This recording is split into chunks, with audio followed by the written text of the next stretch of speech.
Thank you, and good evening. We're returning to a subject we dealt with last week. Before that, we returned to one other subject that we dealt with last week, namely the bad news, good news jokes that we asked you to send in. I've got bad news for you and good news, the bad news first. Mrs. I.M. Lancaster of Ilford said, I've got bad news for you and good news, the bad news first.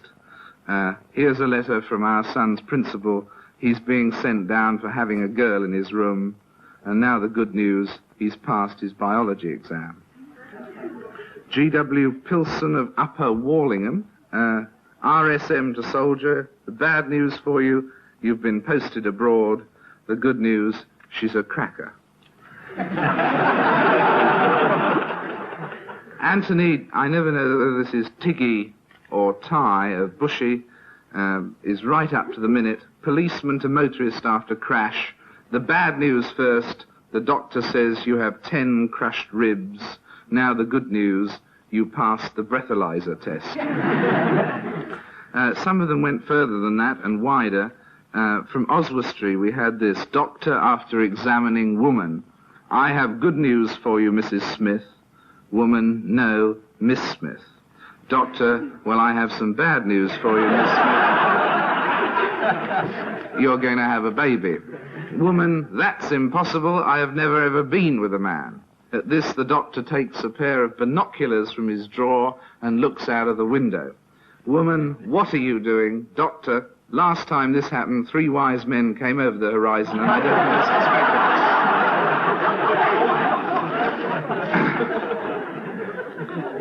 And Alan Iliff of Kiel, the bad news first. The Chinese have landed on the moon. The good news, all of them. And now we return to the subject we dealt with on Friday when we talked to the Maharishi, and then we talked with John Lennon and George Harrison, and we welcome them back very much indeed again tonight. We said we were going to deal with the letters that you sent in and so on, and that's what we want to do. First of all, though, one subject that lots of people have referred to, and we talked about a little, in fact, after the program, talking about meditation and the Maharishi in general after the program on Friday, is that whole area is, what would you say? Would you say that your lives have altered since the Maharishi, that they've got more meaning or purpose or more fun or something? I think our lives have been altering all the time. That's what life is. It's one continuous alteration, and you keep altering until you've made yourself perfect or as near perfect as you're capable. But we have altered a little more probably since meeting Maharishi, because we've got something more to work on now. I mean, before we've known, I've been under the impression that meditation and yoga, things like that, have held the answer personally, and yet I haven't actually had any form of teaching, whereas when Maharishi came around, though, he was ready to teach us. But in fact, from what you were saying, it would seem as though that before meditation and before the Maharishi, there weren't enough answers, or from what John was saying last week, that life, implicating you here, that life, you had bad days and good days, that now there are more good days, that life has more purpose, that things like money and so on weren't enough before? We said that last week. It's just that the good days are very good and the bad days are okay, you know, just through tapping me source of energy. And has it altered your attitude to something like money? Was money ever satisfying and it isn't now, or what? It's not. What I meant about the money last week was, before we sort of made it, as they say, money was partly the goal, but it still wasn't a sort of, let's get some money. But we sort of suddenly had money, and then it wasn't all that good. You know? By having the money, we found that money wasn't the answer, because we had lots of material things that people sort of spend their whole life to try and get. We managed to get them at quite an early age. And it was good, really, because we learned that that wasn't it. We still lacked something, and that something is the thing that religion is trying to give to people. And now that you've got meditation, would you, now you have that plus, would you be as happy now if all the money were taken away? Yeah, I'd probably be happier actually, because it's if you have some income, then you have some income tax, and if you have a big house, you have all the other things, headaches that go with it. So naturally, for every material thing you gain, there's always a little loss, whether it's mental or in some other way. You get a headache for everything you own, so if you don't own anything, you've got a clear mind. You get them all saying, give it away now. Yeah. Yes, But you see, that's a lot of people seem to think that that this was one of the things that was sort of too easy about meditation, that where Jesus Christ said, give everything away to the poor, the Maharishi says, just give 1 week's wages. I mean, do you think that's too easy? No, I mean, why is it too easy? It's better than not doing anything. Isn't it? You know, what's easy about it? Well, I'm quoting them. I'm You not see, sure. his meaning for this meditation is so that people don't alter their day-to-day routine, but through the meditation, their routine will naturally become influenced by the meditation experience, so they can keep all the material wealth and things like that they have. It's just like this gives them some spiritual wealth to go with it, and with that you're able to put the material wealth more into the true perspective. Instead of, I mean, you can use all the material things, like we've got them, and it's nice to have them, but we don't really believe in them, whereas some people who haven't the material things, they tend to believe in them. But if you had to choose at this moment between having meditation and all that goes with it, and having all your possessions, you would choose to give up the possessions? Yes. The Jade Gadney writes from Plumstead, London, about a friend of his who is a compulsive gambler, and he says that this friend is married with 2 children, and he says, could meditation stop the friend gambling? Now, does it, because he says that it was implied on Friday night that meditation helps people to do the right thing. Now, is it a practical aid like that? I don't know whether he could just do... I mean, you'd have to ask John that. So, Well, it'd help him. You know, he might see what he's doing a bit better. Maybe he wouldn't have so much time for gambling. You see, with the meditation, the natural thing, it comes consciousness expansion. And once a person's consciousness has been expanded, then things that they used to do, they probably have less meaning for them, because they're just able to see themselves a little bit more, a bit clearer. So consequently, things like gambling, probably the person would just see that it was pointless himself.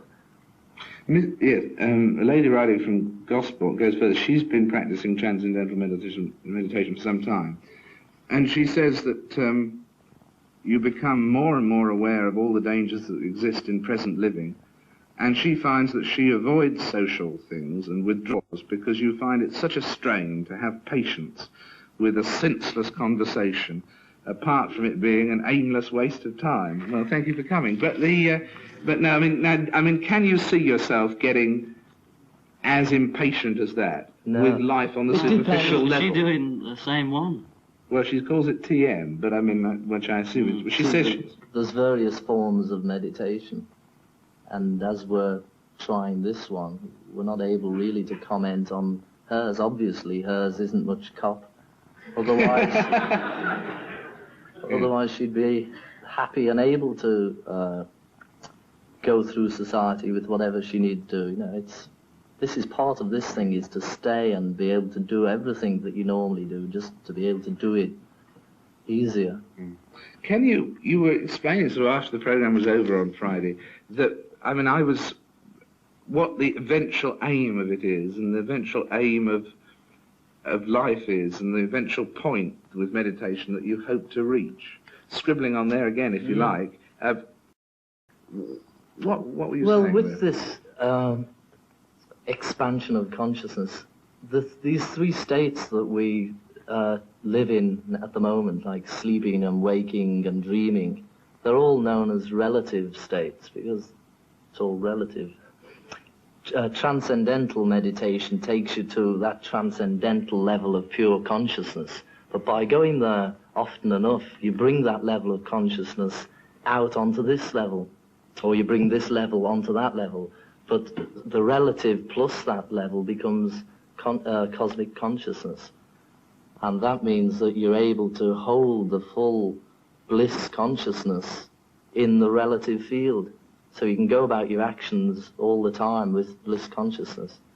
Yes, that's it. And then can you go And then further there's than a that? higher one, yes, they go higher and attain what's known as God consciousness, and then higher still to one known as supreme knowledge, where the people who know about supreme knowledge know about all the subtle laws that control the universe. Consequently, they're able to do all those things that are called miracles. In actual fact, a miracle is just having knowledge of supreme law. And so that these people are able to do miracles, are they, when they reach this point, also able to live longer and do this? Yes, well, there's lots of cases. There's a book I've been reading about a yogi known as Shivapuri Baba. He lived to be 136, and when he was 112, he got cancer of the mouth and started smoking cigarettes and got rid of it. And there's another one. There's one who's in the Himalayas at this very moment, and he's been there since. I mean, it sounds pretty far out, you know, to the average person who doesn't know anything about this. But this fellow's been there since before Jesus Christ, and he's still here now, in the same physical body. Same suit. But I mean, so that from before Jesus Christ, and he's still there? They get control over life and death. They have complete control over everything, having attained that higher state of consciousness. And this is eventually the aim of anyone who takes that Yeah. meditation. But a long, long time ahead. Well, I think They don't mean this Maharishi's... life. Pardon? I mean, they don't mean this life. You're going to get that miracle scene. But Maharishi's... Later. A few more lives, maybe. You might. Yes, when you've returned a number of times. Yeah. Yeah. But his plan is so that people from the age of, say, 15 practice it. By the time they're our age, they've already attained cosmic consciousness. That is the state of Stage 3, bliss. as it were. Yeah. Mm. And And then they're at an age where they can go and act and manage to change the world a little bit to the better, rather than sort of waiting till you're almost dying and thinking, you know, what is it? We've got to find out where we're going. It's all this thing about death, and then they start panicking, and then it's a bit late. Now, the whole point is to try and find it out at this age, and then you've got your whole life to go and act upon it. And then you set about doing something about the world around you. Well, obviously, if you believe in certain things and other people aren't, as it were, harmonizing with these laws, it's all the thing about the Ten Commandments, all that. It's that sort of thing that certain people have laid down laws, or they've said that these laws exist, and we live within these laws anyway, whether we like it or not. We're controlled by these divine laws. So if you harmonize with the laws, then everything's much nicer, and nature tends to support you. Right, at that point, can we throw it open to our audience here? I can see in the audience a number of people who are leaders in the practicing of meditation who've come along here tonight, including John Allison and Nick Clark, and also John Mortimer, who's expressed his views in print on the subject of meditation. So if we could turn our cameras round to the audience. John, have you got some comment to make at this point? Yes, it's very difficult to do it at any speed. First of all, I don't accept universal divine laws, so that's a difficulty. But I think you've really got to judge these beliefs by their pragmatic effect and the amount of good they're going to do in the world. And what worries me very much about this attitude is it seems to be tremendously self-involved and finally tremendously selfish. And the idea of sitting very quietly perfecting yourself while everybody else goes to hell around you seems to be not really For 20 minutes a day. the most well, but it seems to me there's a great deal of very important things happening in the world. We're in a great crisis of history. And if we all wait to perfect ourselves, nothing will be done about it. But it's 20 minutes in the morning, so you can go out and do something Yeah, about well, all that. all right, if that's all it is. Listening to what we say. But you I mean, see, this kind of doctrine of universal love, in a way, seems to me to end up by not really caring about anybody very much. Well, that's what your I think point one of view. needs is a little well-aimed loathing at things like President Johnson and Ronald Reagan and so on, and not sitting in San Francisco watching the flowers grow and letting Governor Reagan be elected perhaps Well, to that's the not the presidency same of the thing, you United know. I mean, States. that's watching the flowers grow in Haight-Ashbury is not what we're talking about. No, but I think that nothing that you've said has seemed to me to have any real consciousness of the historical crises in which other people are getting involved. But this is the whole point of this whole situation. This is in order to expand the conscious capacity of the mind for right action. And if the intelligence is increased, and if the contentment is increased, and if the energy is increased, this all comes to bear upon whatever the moment may be. Well, This is the whole purpose of this teaching, is for action. But with great respect, that hasn't happened in India. What's happened in India is an enormous acceptance of disaster and the kind of placid... Precisely. Now, this whole point is what is wrong with spiritual teaching has been wrong for centuries. Well, that may be wrong with the Maharishi also. No, because this is precisely the situation which he has come to reform. His position is exactly the position that you're taking up. How do you Well, I'm mean? very pleased to hear it. How do you mean, John? May I say a word? Yes, of course.